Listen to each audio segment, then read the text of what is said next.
నమస్తే friends, please subscribe my channel Swapna Nandlal. మీరు ఎప్పుడైనా నా స్టైల్లో ఇలా ట్రై చేశారా లేదా చెప్పండి.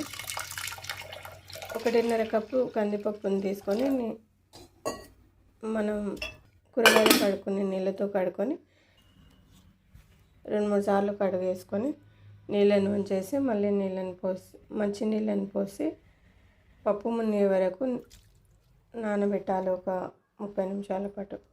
తర్వాత పాలకూరని కూడా చిన్న చిన్నగా కట్ చేసుకొని వేసుకొని పచ్చిమిర్చి, వెల్లుల్లిపాయలు, ఒక ఉల్లిపాయ, వెల్లుల్లి, ఉప్పు, కారం తగినంత వేసుకొని కొద్దిగా నూనె వేసుకొని పసుపు కూడా వేసుకొని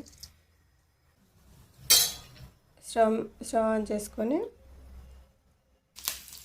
పొయ్యి మీద పెట్టుకొని పప్పు అనేది ఉడికించాలి. తర్వాత మనం పోపుని పెట్టుకొని ఇలా పాలకూర పప్పులో వేస్తే